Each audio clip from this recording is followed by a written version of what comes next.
Okay, welcome everyone. We are at the Parks and Recreation Committee meeting for City of Sunbury, November 2nd, 2022, and it's about 5:30 p.m.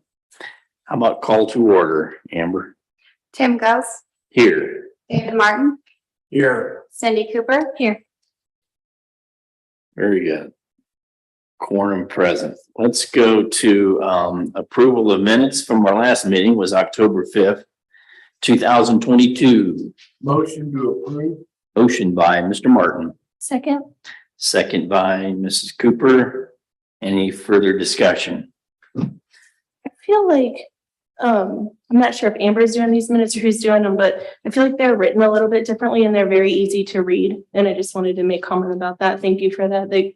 I don't know what the difference is, but it's noticeable and I appreciate it. Is that you, Amber? Yeah. Oh, good. Thank you. Nicely done. Yeah. Okay, how about a roll call? Tim Gauss, Yes. Cindy Martin, or Cindy Cooper, Yes. Dave Martin. Yes. Minutes passed. Okay, next item is visitor section, and tonight we do have a visitor. We have Jordan Petrov. He is here to talk about the technical assistance program and the report that I think Mortsey did, right? If the floor is yours, go right ahead, sir. Do we have the microphone on there, Steve? Should be now. Yes, go right ahead. All right. Thank you everyone for having me today. I'll try and keep this pretty brief, and so we can focus a little more on the recommendations that came out of this report. But I think so many folks here were involved with this process. So this was a technical assistance activity that the city of Sunbury applied for, and then that we conducted with them, looking at trail access and connectivity. So just go through the agenda here. I'll briefly describe what that program is, what the goals of our study were with the city of Sunbury, so the process that we went through, and then go through those recommendations and also what the city can do with this report that we're handing off and some of the next steps from that. So go ahead, next slide.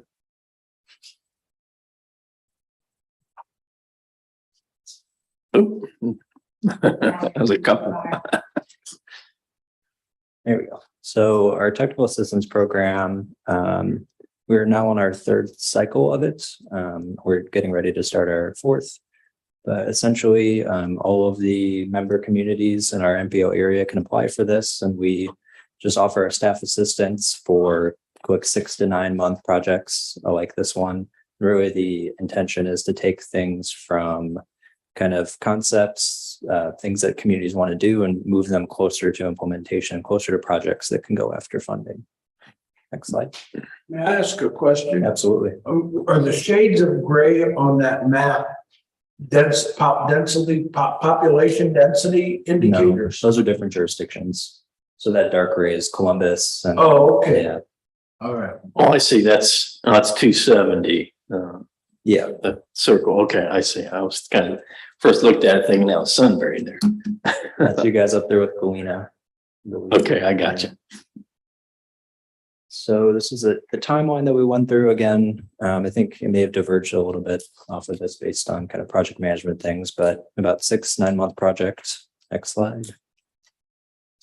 And you can click, this is like a transition to click it 3 times. So these are like the 3 main goals.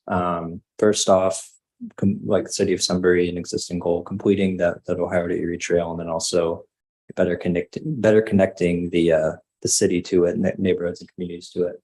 And then also similar in the same vein, kind of just connecting between the great, community assets that are here in the city, and then connecting to this beautiful, natural feature that's a bit of ways out, but looking at maybe some pedestrian bike connections that may be available, some trail connections to that. Next slide. This is the existing conditions map that was made for this. So looking at existing active transportation infrastructure in the city, some of the opportunities and alignments. So you can see that obviously a couple of major gaps in the Ohio to Erie Trail. The northern one, I think, is currently that one is the most kind of movement. I think that was Preservation Parks mentioned that being constructed in 2024, I think, or 2023. Mhm. And also the MTP projects are listed on there as well. So these are projects that are specifically in our metropolitan transportation plan that are eligible for our attributable funds. Next slide.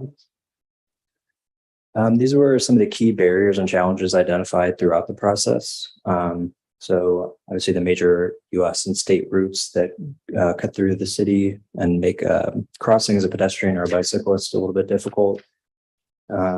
The Hoover Nature Preserve is also a barrier in that it really limits what can go through that area. City of Columbus has some jurisdiction in that area, and then it also being a nature preserve obviously has unique challenges. And then not shown here, I-71 is also, of course, another barrier in terms of reaching Alum Creek Lake. Next slide.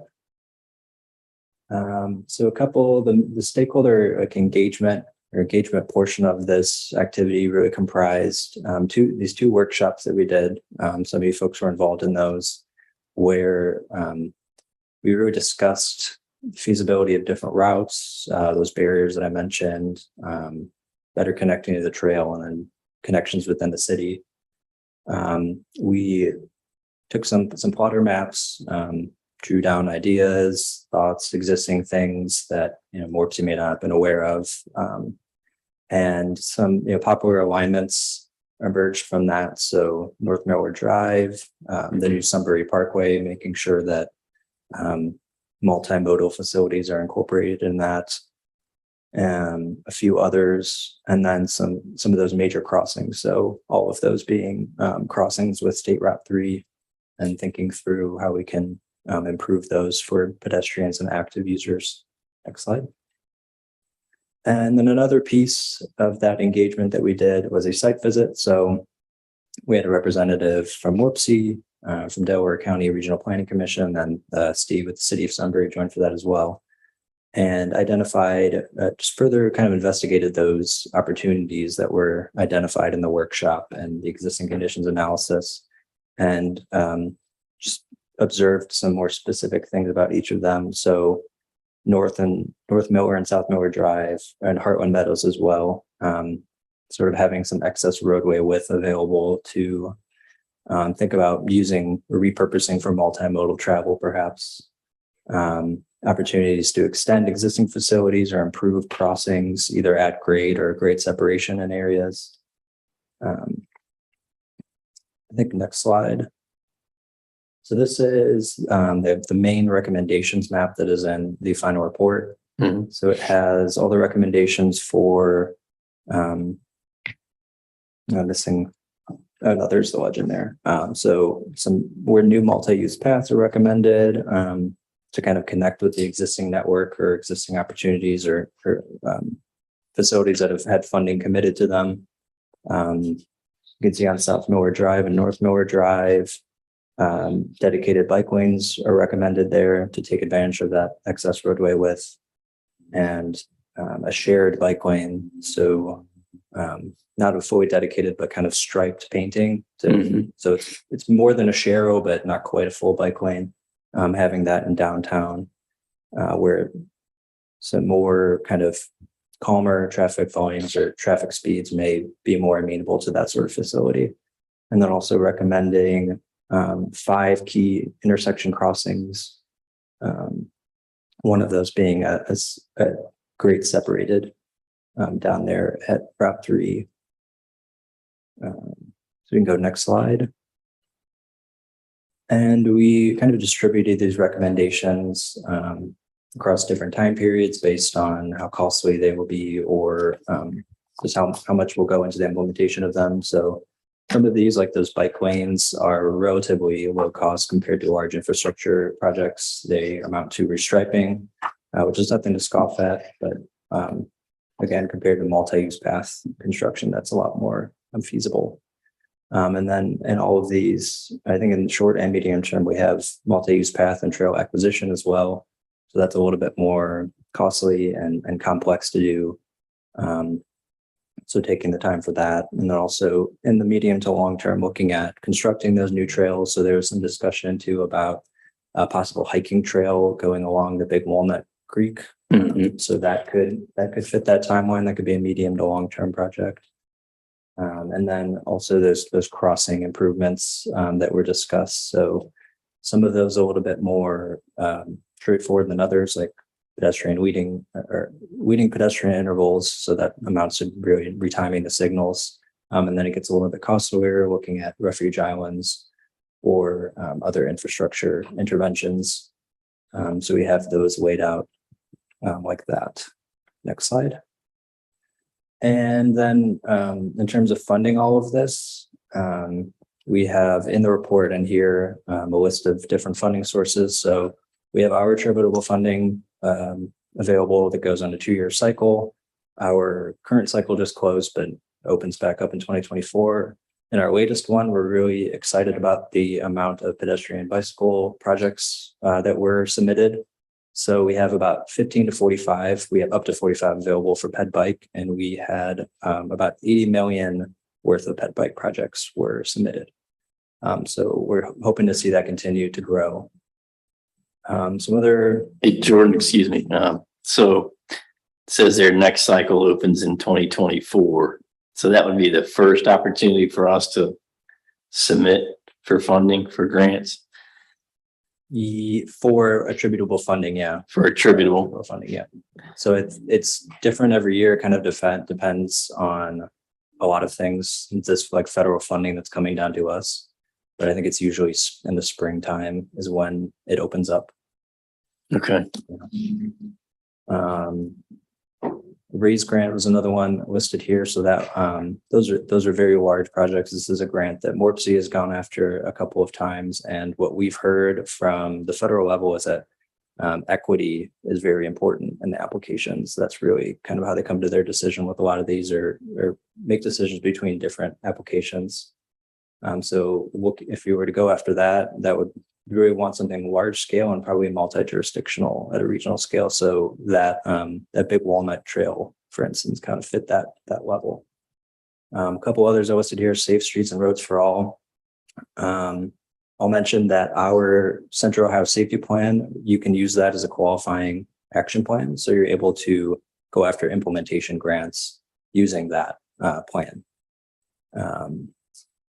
And we also offer in our next cycle, we'll begin offering assistance with developing safety action plans too, if that's something the city wants to do. Safe Routes to School funding, it's a great avenue to go for kind of those smaller projects. And you're also only competing with others in the state since it's ODOT. But there is the hang up that the projects that you go after that funding, they must be identified in an active transportation plan or a school travel plan. Those are both also things that we provide assistance for, and then also ODOT provides active transportation and development assistance as well. Next slide. And yeah, again, we're always available for assistance with funding. Go next slide. And some more funding sources. So again, ODOT Highway Safety Improvement Program is a good one for kind of limiting the field of competition to just the state. So the two main categories of that program I wanted to highlight were systemic safety. So those are your kind of larger projects that are happening on arterials or major collectors.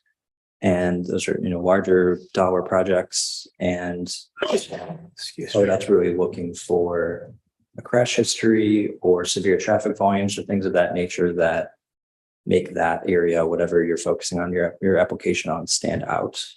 And then the abbreviated safety program is the smaller dollar projects. So I think there's a real emphasis on kind of pedestrian safety improvements that'll get special consideration. High injury locations, that's a little tougher for the city. Obviously, you don't have much of a crash history, or especially with pedestrians and bicyclists.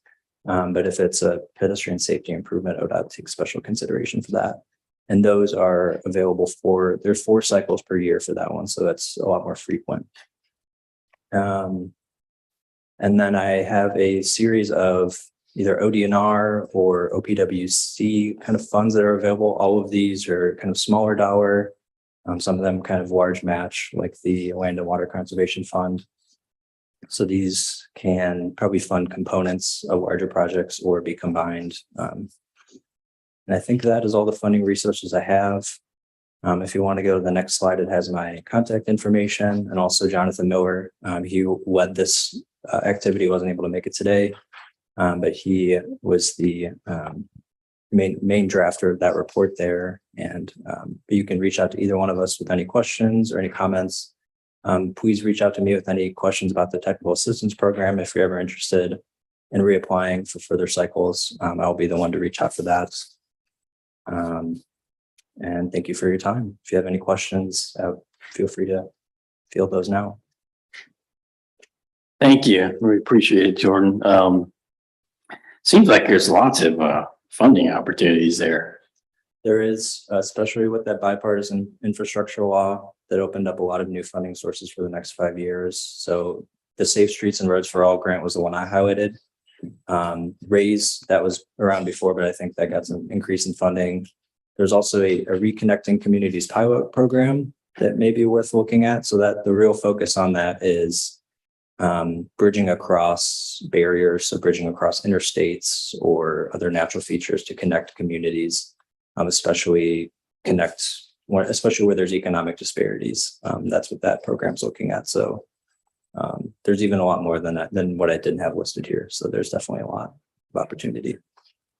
Wes, as you listen to that and look at the needs that we have. Line those to see what's the best. Yeah. Best approach. If you would take a good look at that and give us some advice, but obviously I'm thinking about targeting the Miller Drive, getting it to the high school, getting that done, maybe getting the bike lanes. That's something that you said we could do pretty quickly, I suppose, if that's what we want to do, is paint the bike lanes. And of course, behind J.R. Smith Park, that final section of the Out Erie Trail, that's something we want to look hard at too. Yeah. Any other comments from anyone? Daryl? Jordan, can we get the copy of the files or the slide deck? Have you sent that? Oh, Do you not have the that slide sheet? deck, but I can certainly send that along. I don't Yeah. have those with me, but I can share Okay. those. That'd be great because it does have the list. I'd like to get a copy of that. Funding Of the options, funding which is resources? probably in the full report, but Well, I was gonna say you could pull it off after we're done, pull it off the yeah, I was going to give them this. thumb drive and put it in OneDrive. That works. Yeah. Any other comments down there? Cindy or Dave? This is a lot of information. Mhm. So I want to go read this in full, but I'm curious, was there suggestions on where you found to be the trouble areas, like at the Route 3 in Sunbury Meadows and Route 3 in Miller, or was there a suggestion for those areas, or you're just identifying the trouble areas? I think those were identified through a combination of like the workshops that we went through here a couple of times, and then also the site visit where Steve and Jonathan and I think Scott Sanders was also present. They kind of went out and looked at conditions. So I think it's a combination of that and also the existing conditions and the data behind it too. One thing I didn't mention with those recommendations, we identified a number of different routes. So each of those is a route from a community point of interest. So like all the schools and the libraries, and how do we connect those to the Ohio to Erie Trail? So I think a big reason probably why that was identified is that it's along a route. Was there suggestions on how to improve those areas? The intersections, yeah. that should Okay, be- that would be in here. Mhm. Table 3, that's not numbered, it's about 5 pages from the back. That gives some specific recommendations for Okay. every intersection. Yeah. Yeah, so for things like that, we usually recommend, options or like possibilities. We really try to avoid making concrete recommendations because at the end of the day, nobody knows your city like you, and it kind of depends on a number of factors. So we try to just highlight the possibilities and identify the areas that need some level of intervention. Yeah, I see that. Looks like your short-term project recommendations, for the most part, are in line with what we would like to do. So that's good. Steve, this came out of the work session that we did in planning and zoning. Is that correct? Okay. Yes. Any next steps from your side of the equation, Jordan, or are you guys closed on the project? You're done with your report? Anything further, follow-ups? Well, the activity, the activity does close, but we continue to be obviously a partner in going after funding for any of these projects. We can write letters of support, how we can help put together the applications. So that's really kind of where we come in after this activity closes, is just continuing to support whatever direction the city wants to go in. Excellent. Yeah, and as I mentioned earlier, the technical assistance program continues. It's on an annual cycle. So if you ever have any other studies, activities you want to do with us, that is also available. Okay, very good. I'd like to revisit this in our committee Yeah. after we've had some time to read through this. Yeah, we're gonna digest this. I think we want to put this back on the agenda for next month. Yeah. And I would say To keep studying it and trying to decide where we want to go. Sure. And we still have some time to make adjustments to the report too. So if you read through it and you have changes you want to see made, please pass them on to Steve or pass them on to us, and we can make that happen. Okay, thank you. Okay, thank you very much. Thank you. Thanks for coming in. Okay, we have a couple of big projects we're working on. Next on our agenda, the first is J.R. Smith Park. And Mr. Hall had sent out some revised plans and cost estimates recently. Do you want to go ahead, Wes? Sure. Thank you, Tim. Mm-hmm.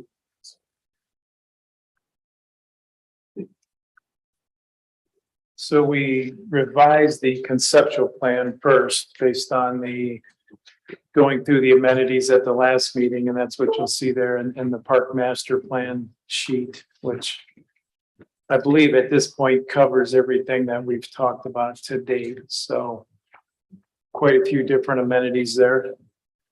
We also prepared an amenity sheet just to illustrate typical of what these might look like.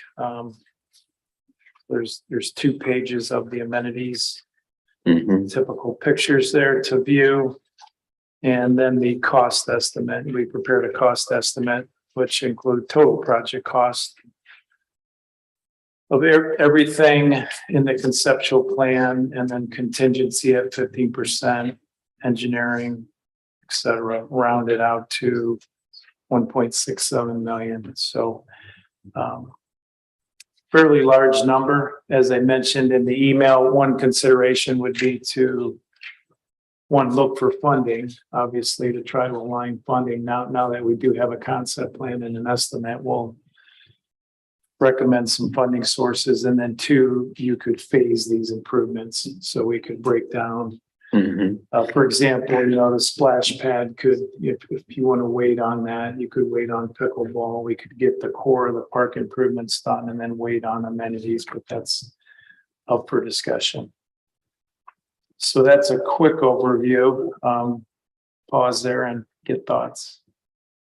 I had one initial thought that we hadn't talked about yet with regard to the splash pad and your cost estimate. What version of the pad were you estimating? I know there's a self-containing water source or one that's connected and continually runs off the utility. What are you thinking about that, Wes? It's a self-contained, with a pump and a filter. So it's not using water that would run through it and then go to a storm. Just sewer. recycling the same Because source, you right? are paying for Delco water. So, I mean, if you own your own water utility, as Steve and I were talking, might be some benefit because you can kind of cycle that water through it and not recycle it. This would be a filter system similar to a small pool. It's chlorinated, it's filtered, it's pumped back through the system. And the pump housing, Are you, I think we want that above ground these days, right? Those can either go because of the proximity to the pavilion and the restroom building. We could arrange for a small room within that restroom building area, or they make a package below ground system that, you know, is a small vault that you can put this information, and then it has a metal hatch on it that you can access it, but it's relatively a small footprint for the filter and the pump and so on for the splash pads. Your cost estimate sheet incorporates either design. So Are they about the same cost for, for the pump housing area? yeah, the 200,000 is going to include everything. So that's Okay, regardless of which version. right. There's enough contingency in there to whether it goes inside the building and then we run piping to it, or we do it adjacent to the splash pad in a buried vault. Knowing that you have a building there, our landscape architects and mechanical engineer will probably lean towards the building, just a little more accessible. From a phasing in approach and economies of scale, I'm guessing you'd probably want to do all the asphalt at one time, right? So The parking lot, yeah. you probably want to do all those sections from, you know, the left side all the way over to the right, including the connector. All the asphalt. All of the, you know, asphalts, the walkways, your parking lot, your drainage, your utilities, your overall site seating, you know, kind of your base site improvement items, and then add your amenities through phasing would be a recommendation. I would think the splash pad in the playground, we want that priority one, phase one, don't you think? I think so, yeah. Along with the pavilion. Then we would phase in pickleball and community garden and pollinator and that's not. What Right. kind of material is it asphalt on the others, the south, this more southern trail too, or is that that bike path, or is that a different material? The large walking path that goes through, that would be asphalt. Okay.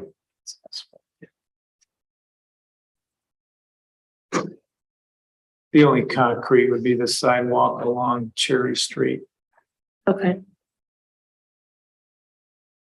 In terms of funding opportunities and grants, Wes, what do you see potentially we could pursue?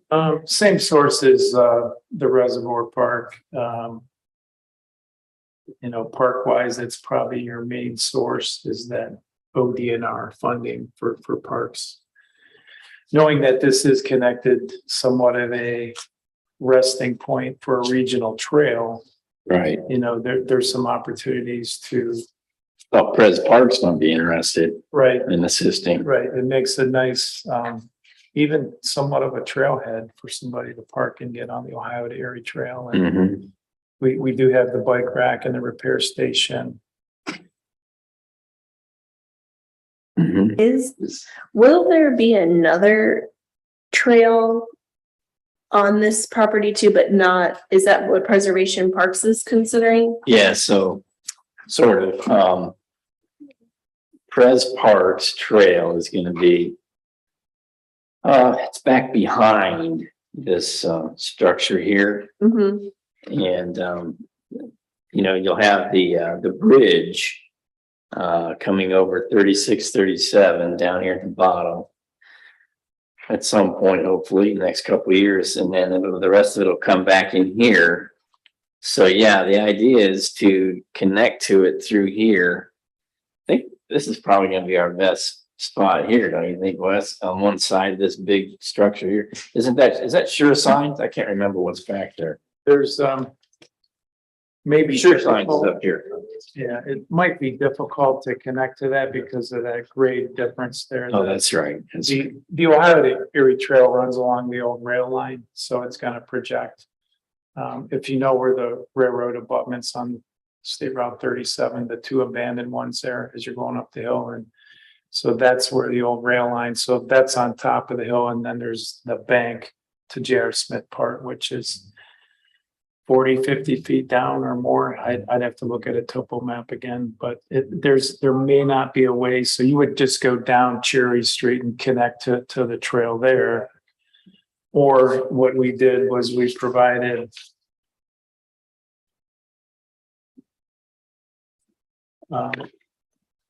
you could come up, and one consideration as one of the preservation parks projects is to put a pedestrian bridge at the location where the abandoned rail abutments are on 37. So we were thinking about a connection between 37 and that trail at that location. Yeah, coming down So along. that would be a potential Cherry Okay. Street, and then you would have to go back over to like Vernon Street to get on the trail. Right, but bottom line is, to answer your question, we do want to pursue somehow present parks and their interest in connecting to it somehow in some way, shape or form, somewhere along in there.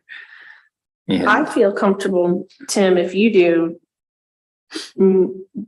After the new year, then bringing in the public and getting their feedback and then moving on to getting a I think that's the funding next, source. the next step. Yeah, I feel confident with that. There Yeah, was, those are the notes from the last meeting. Yeah. Yeah. We try to do 2 public meetings after the holiday. Mhm. So yeah, I mean, if you think that is one of the next steps, we can start to identify some potential dates and. Anything else we should be thinking about, Wes, and how to prepare for that? Well, we can prepare a full-size color exhibit of this master plan, so we'll take this and colorize it a little better, and we'll have the amenity sheets, full-size poster board on easels. And we have the estimate, and in the meantime, we can start to pinpoint some funding sources, which for local parks like this, it's going to be fairly limited. But ODNR is one source.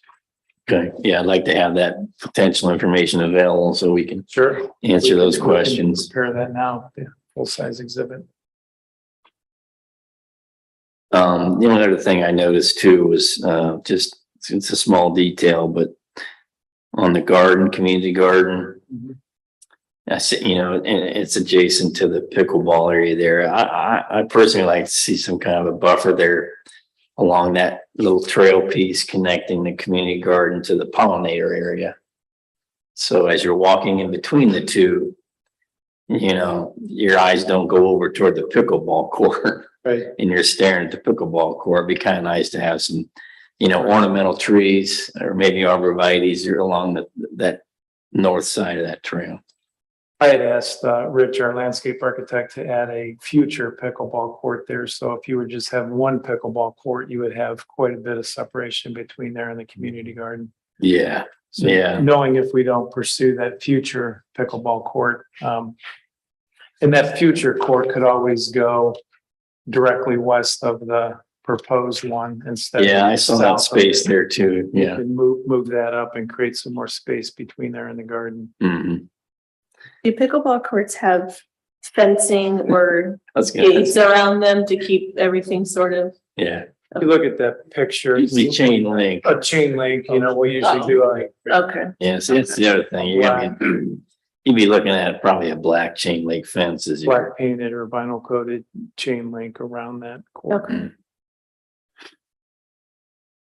Plus, they're gonna Fence be, site probably varies a little. We can get a higher fence if, plus, you're gonna have some noise coming out of the pickleball court. And then if you have a garden there, you kind of want it to be quiet, peaceful and quiet. So, I mean, that's just me talking, but, if I go to my garden or my outside landscape, it's nice to be quiet, isn't it? But, anyhow, just a small detail. But overall, I think it looks pretty good. Cost estimate is probably, you got 30, I think you built in 30%, didn't you, contingency? we have 15%, a 15% contingency Okay. I saw 30 somewhere. on the construction cost. Okay, And this price list only includes one of the pickleball courts, right? Correct. Correct. So as far as phasing thoughts, would it be the gardens? You mentioned the splash pad and the playground as in the base bid, we'll call it, but if there's a future. I would think you'd want to do those two first, right? The playground and the splash pad with the asphalt. Yeah. Okay, I think the recreation activity things, Those two kind of go hand in hand. Mhm. it's a marketing tool, you know. Those two go hand in Yeah. hand. Then maybe add the pickleball and the gardens and, maybe you do wait on the pavilion. What's the pavilion cost? What is that one here? I thought I'd written down, Tim, that you thought maybe that one actually aligns with the splash pad because of the equipment, right, that would be, the restrooms. Oh, that's right, built yeah. into that. Yeah, you gotta have that, yeah. with the restrooms, you'd want to put that in. Yeah, as part of the okay. base plan.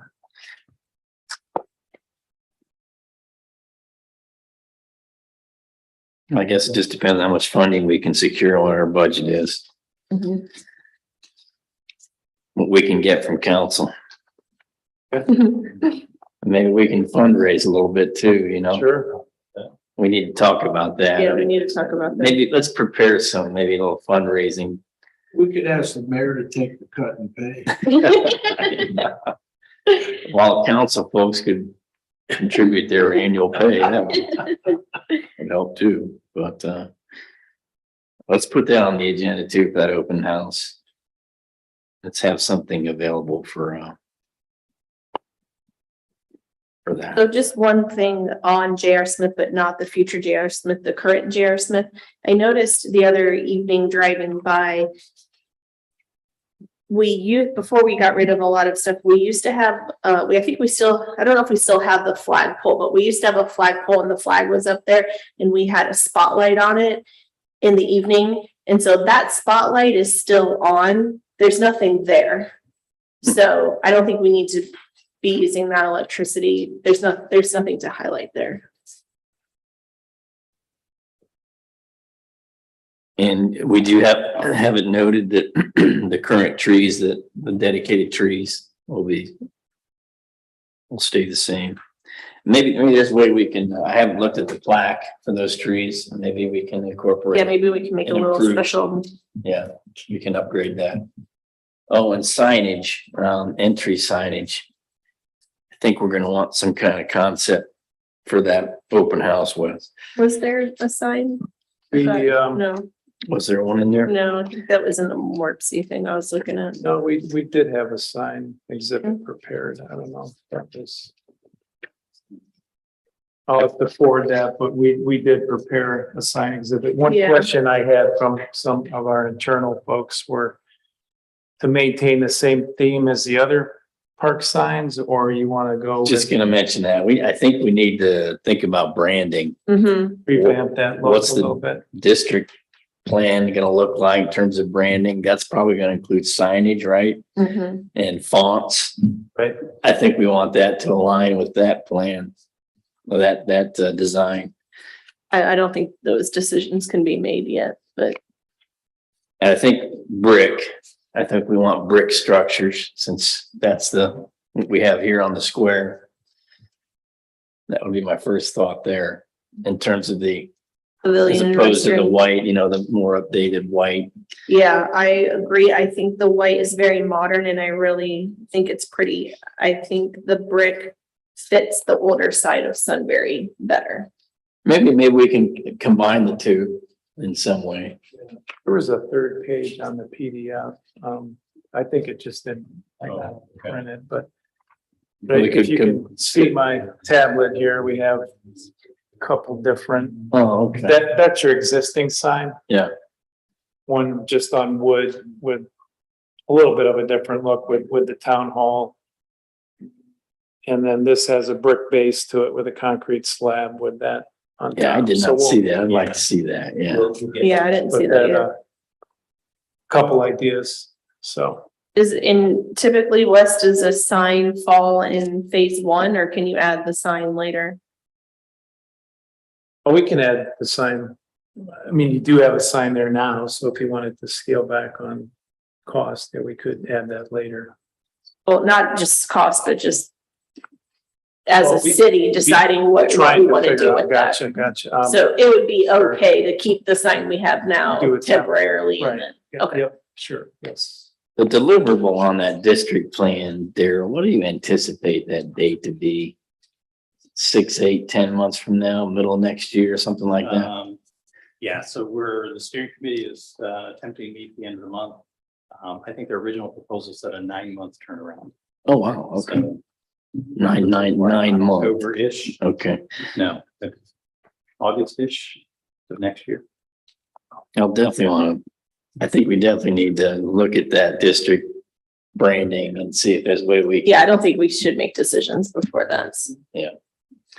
Okay, we got a few more minutes left to talk about reservoir. Let's talk about reservoir, Wes. So Reservoir Park, we revised the concept plan or the master plan again. If you look at that exhibit, it, I believe, shows what we've talked about at the last meeting. Mhm. And we prepared an amenity sheet Mhm. and an estimate. So same thing as J.R. Smith. Just to overview the master plan again. 2 parking lots shown, one's an alternative location. Depending on how the facility planning goes, and if we keep that existing building, we'll build it in the alternative location. We put a trail up to the eastern reservoir. That would be where the floating dock would be, which would be. We'll look at the amenity sheet here in a minute, but the eastern reservoir would have the floating dock and the western reservoir would only have a cantilevered observation deck over the top of the trail. And some parking improvements, trail connections, and that's basically it. Saw some benches in there too. Benches. That was good. You know, the dog, animal, pet. Yeah, the dog Pet way station. stations, yeah. Yeah, and I saw the cost sheet. Looks like we're in line there. We've already got the budgeted amount. The ODNR funding's 203,000. That's available as long as we do what? What's the deadline on that? I'll have to double check, but obviously there's time. I don't know if it's in the 23. I'd imagine it's next year. That's generally construction underway, right? With those, it doesn't have to be done. We'll double check, but there's time. I mean, we're ready to go on this one. If you want to pull the trigger on design, the grant sources there, the city's pledged 113,000. So we're estimating just a little over 300,000 now, and that has a 50% contingency on it. You could add a little bit more or bid out another alternative. I don't know how many, let me see how many waste they put 2 dog waste stations in and 4 benches. You know, you could do things like increase the number of benches, maybe add a couple more. So we could increase the amenities to. I like the observation deck. I like the deck and the floating dock. I think that's right on par what we need there. And, but yeah, I think maybe we could get a couple more benches out there. So if you look There are at, no benches now. Right, that's right. right, there's no bench. Oh, wait a minute. So did we have? I see the bench picture. Did we have a trash receptacle in there? I think we did in the cost estimate, right? The Or not? dog waste station. Wait, I'm back. I'm looking at, Has a receptacle. I'm looking at, J.R. Smith amenities. Oh, here we go. So if you look at the amenity sheet for Sedgwick, Yes. is this going to be our official name, the Sedgwick Avenue Fishing Park, or do we want to call that? That's- I've seen it called a couple different. That's a good question. We have not really discussed that. That's what we're gonna have to figure out too. And I've seen Sedgwick spelled differently too. Yeah, that's, On doesn't Google, it's roll off the spelled tongue. different. It's on the street maps, it's spelled something different, so. We need to put that on our to-do list, Daryl, for next meeting. The naming. Park naming. So you don't see this as the reservoir park, you see this as something I always refer to it as reservoir. I'm not sure where the Sedgwick part came from, but I think the Parks Master Plan had that name. okay, that could So, be. Okay. And it's just a matter of, let's pick a name and be consistent with it, Yeah. I guess. Mhm. So just a couple things on the amenity sheet, shows what a typical observation deck might look like. You'll probably be looking more at that second picture in the middle, that the cantilevered one. Mhm. Those posts would not go down into the water, probably just on the edge of the bank.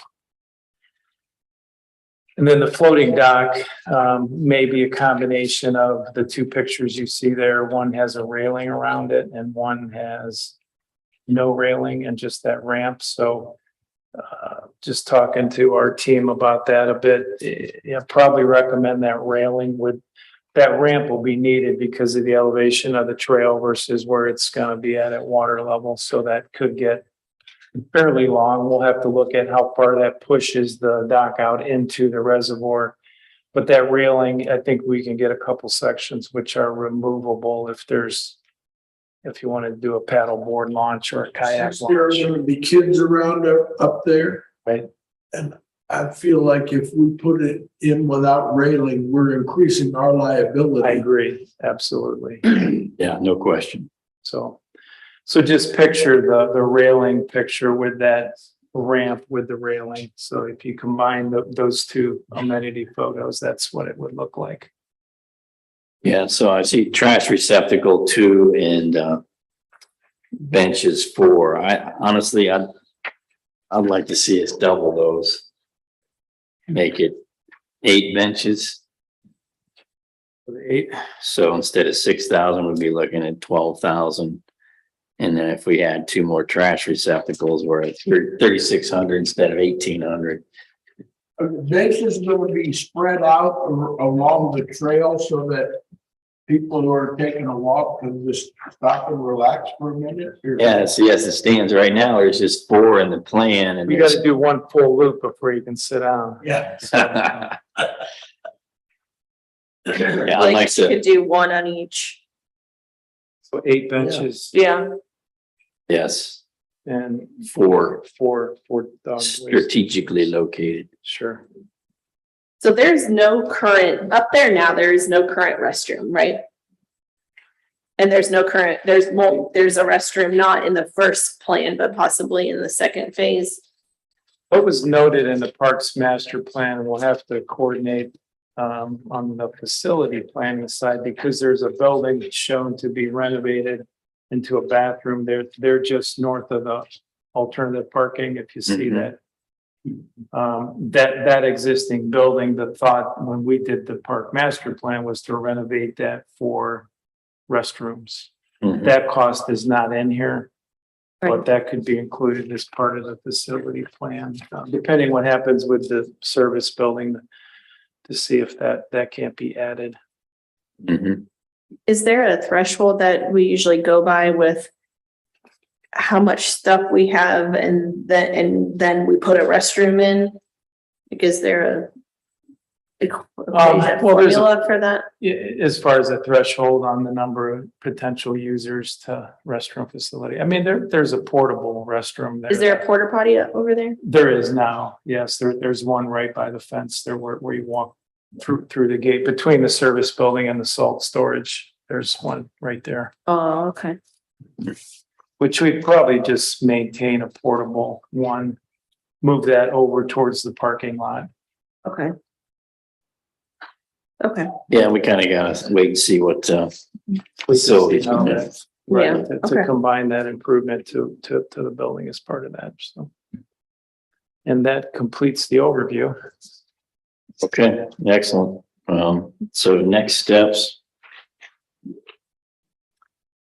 Refresh my memory. Really, because of the grants in place to just, give us the green light to proceed with preparing a bid package. If you did, because this has been applied for already for grant funding, there is a timeline, so we need to start preparing. And I would like to, we'll get those prepared and do maybe a February, March bid, get that ready for spring construction and And I'm trying to think in terms of resolutions and ordinances. We've already earmarked, I think, our portion. We'll have to look at that, Steve or Daryl. Dana might know. Yeah, I was gonna say, I think when we were putting together the budget for next year, we did include, we rolled forward any unused parks money forward. Yes. So if it had been committed in the prior year, it got committed in the next year. Or rolled. Now, but yes, you're right. Yeah. That's Okay. the way we're trying to set it up. Okay, are we comfortable giving Wes a green light? Have the funds. Mhm. Yeah. Yeah, it's all set in stone. I think we're good to Yep. go, Wes. Okay, We amend the bench and trash receptacles.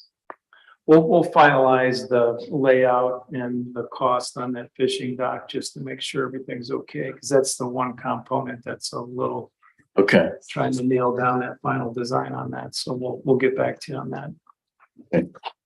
and the contingency, it was 15%. Okay. All right, very good. Thank you very much. We have just a couple minutes left. I had a couple other quick items. GR tree work, the invasive tree. I think Aaron started. Is he done over there? Steve, do you know? I think he's done. Okay, Based on what Brad said, they were cut down somewhat, but he still had enough where I think he could continue to identify what he needed to treat. okay. But I think he's wrapped it up for darn near. Any positive or negative feedback on that from anybody?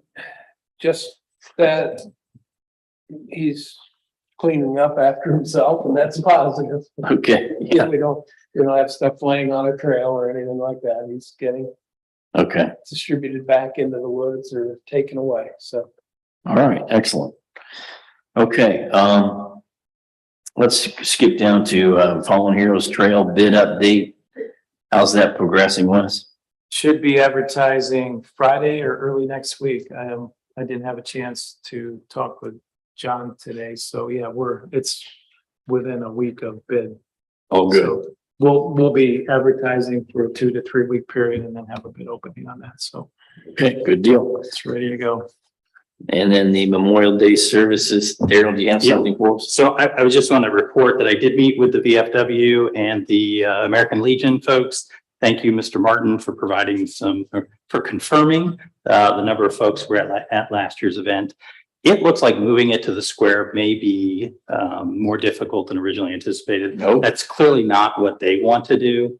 So I think I'll talk to you a little bit more about their feedback, and then we can determine kind of a strategy for reporting, deciding kind of how to assist with that project next year. Yeah, we can revisit that again next month. Yeah. Put that on our list. Okay.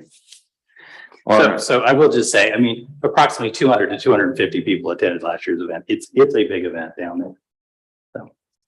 how many people can the portable bleacher hold? One or two? Well, I think we'd have to look at the options of portable bleachers. I don't know. You probably haven't really scoped out much on portable bleachers yet, have you? Yeah. Yeah, the 3 sets are usually, you can get them in units of 50, so we take you for 3 sets to. Okay. All right, very good. Any other unfinished or new business, anyone?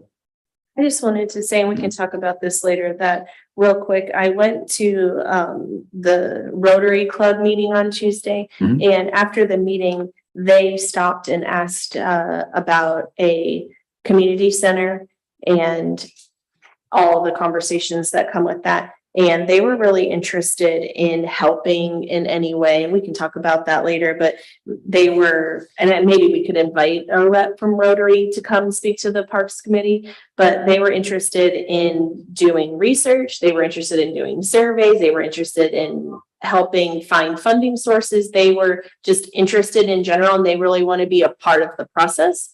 So I thought, as I said, I would pass that on. All right, that's great news. Yep. Did they give any indication if they have deep pockets? Yeah, I don't know about Over there? We've already, yeah, I don't know about that, but I explained to them about partnering with other folks and they wanted to get in on that, how could they help with bridge those relationships? Yeah, that'd be great. I know our Rotary Club in Westerville, Sunrise Rotary, we've done a lot with the park system over there, and you know, there's opportunities when they fund those things to have their plaques and have their name on things. And they have a lot of free labor too, that we do to help build those So it things. might be a good idea, maybe after the new year, at an off meeting when it's not full of J.R. Smith, maybe we could invite a Rotary rep or two to come talk to us. Let's put that on to-do list, Wes. I'm sorry, Daryl, if we could, maybe next meeting, we can revisit that. Okay, all right, we're a little bit short on time. Anything else? That's it. Okay, motion for adjournment. I'll make the motion. I'll second. Second by Ms. Cooper. Go ahead, roll call. Jim Gross, Yes, David Martin, Yes. Cindy Cooper, Yes. meeting adjourned. Thanks, Amber.